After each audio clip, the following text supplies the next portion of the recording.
welcome to How to Get a Job in Video Games in Under 5 Minutes. I'm Coach Alney and I'll be teaching you today. I've been working in video games for the past 7 years and I'm excited to talk to you today about how to get a job as a video game developer.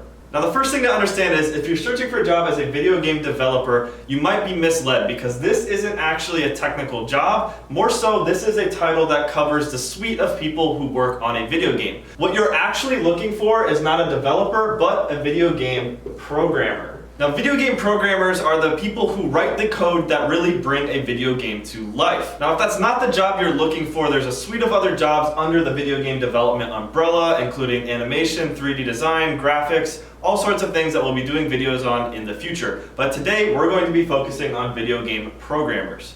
Okay, so now that we have the appropriate title fixed, let's talk about if this is a job that you might enjoy and what you should know. To start off with, you should probably enjoy math. There's a lot of math that's involved in both pursuing this, working in it, and going into the next part, lots of coding. So if you don't enjoy math, it doesn't necessarily mean you need to rule this out, but it's definitely a plus. And like I mentioned, your job is pretty much coding, lots and lots of coding. So if that's not something you're interested in learning and developing skills in, this is probably not the job for you. There's plenty of other jobs, but this one really just dives into the coding that makes these games work. So that needs to be something you're excited about. And the reason you should be excited about this type of job is you're really the heart of a video game. Everything else operates as almost layers on top of what you create. Everyone is there working to build an amazing experience on top of the coding that makes these games function. So you get to be part of that, which is really exciting. So now that we have a baseline understanding of what video game programmers do, and if you're interested in it, let's talk about what you can do in high school to prepare for this type of job. Now, the activities you're going to want to get involved in is anything involving robotics, engineering, or any math club opportunities. Those are all going to be really great clubs to get involved with to develop your skills, start learning coding and entry-level skills that you're going to develop in college, and make sure again that this is something you really want to pursue. Now the final one on here is esports, and this is going to be a theme in our videos, and you might be wondering why competing in esports helps. The difference between esports and some of these other clubs is esports is actually viewed at a lot of colleges as a varsity sport, which means there's a lot of scholarship opportunities for esports. Sure, you can win additional scholarship money through robotics and engineering, and if you score really well on SATs and ACTs, you're going to be able to get scholarship money for college. But esports is actually insane right now with the amount of scholarship money being thrown around for esports athletes. And this is right up the alley of video game programmers. If you're really good at a video game and can prove that you understand video games to a very in-depth level, this can definitely come in handy when you're trying to code and create a game. Esports clubs are really helpful to get in any sort of job in video games. If you do want to get involved in esports, you can go to hscl.org/student to learn how you as a student can bring esports to your high school, or you can go to hscl.org just to learn about high school esports. It can be really helpful in your career in video games, but also it's just a fun time to meet new friends and be able to play video games at school.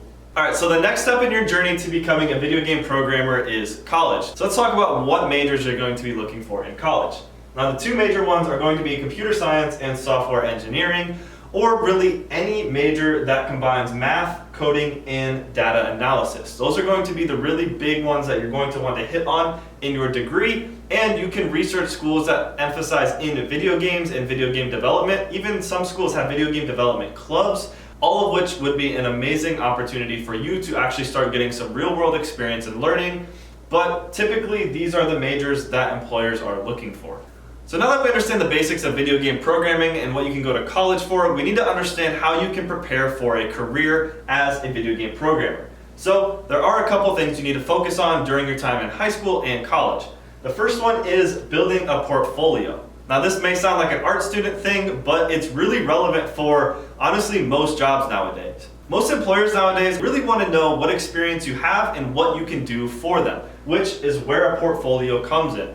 You should be working on video game programming on your free time and building projects on your own or helping with projects. A lot of colleges have indie developers locally or just students that are working on video games together. Help with them, get credits in those video games so that you can share that with potential employers. Really, employers just want to make sure that you know what you're doing and can visually see what you can provide to their team. So building a portfolio of having your name on video games that are operational and working is a huge plus. On top of that and feeding into that, you're going to want to land at least one internship during college.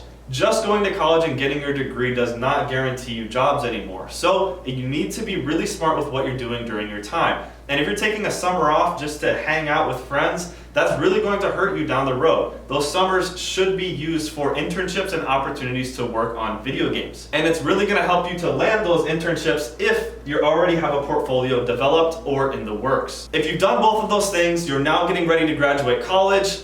The final piece of landing that job is going to be your interview. Now, I'm going to do a full video on how to interview for video game jobs. The main thing to understand about interviewing for these types of jobs is you really need to set yourself apart. A lot of people go into these interviews and when asked why they want this type of job, they say, I don't know, I like playing video games. Terrible answer. Generic answers won't help you at all. You need to set yourself apart because this is a very competitive job. And there you have it, how to get a job in the video game industry in under 5 minutes. This is going to be a whole series, so if this job doesn't fully suit what you're looking for, stick around and learn about some other job opportunities. But for now, I'm going to let you get at it so that you can land your dream job in the video game industry.